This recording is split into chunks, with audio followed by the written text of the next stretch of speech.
But also, I just want to ask you about this, too, because FBI Director Chris Wray was grilled at a congressional hearing this week.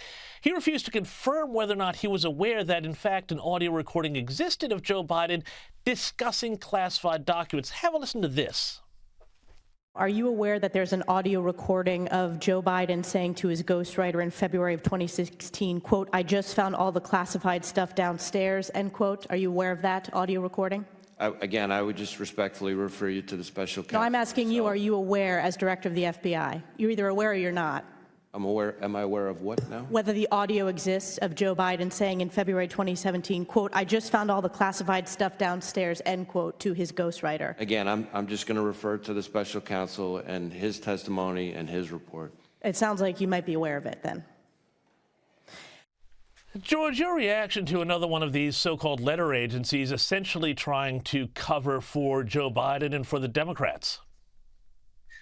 I think that there's nothing more corrosive or dangerous to our way of life and our functioning as a republic than a two-tier justice system. And what you just witnessed was Exhibit A of a two-tier justice system in which there's now a profound perception among a wide segment of the American population which believes that the FBI is essentially covering up for various crimes committed not only by the Biden family, President Biden, and even high-profile Democrats, while on the other hand, you have the Department of Justice debasing itself from historic norms to then go out and indict a former president, raid his home, and put him through these various kangaroo court situations while he's leading in the polls in the middle of an election. So it's no surprise. Unfortunately, conservatives in America have been dealing with this type of weaponization of justice.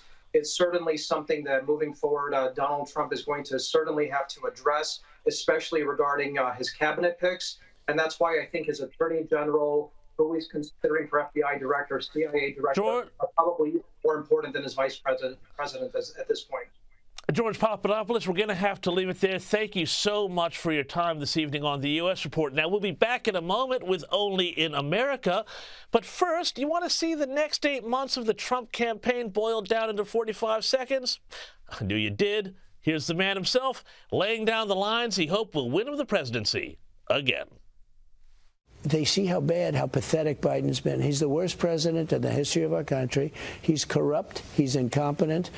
He's weaponized the justice system to go after his political opponent, which has never been done before. And he's the worst president we've ever had. He's not respected at all in foreign. Look, you wouldn't have Russia attacking Ukraine. You wouldn't have Israel being attacked. Iran was broke when I was president. They were broke because of me. Let's say they were broke. And they didn't have the money to give to Hamas or Hezbollah. All of these things, you wouldn't have inflation because it was caused by energy. All of these things were things that were very preventable, not preventable by him. And the problem we have 7 months to go, a little more than 7 months to go. That's an eternity when you have incompetent people running the government.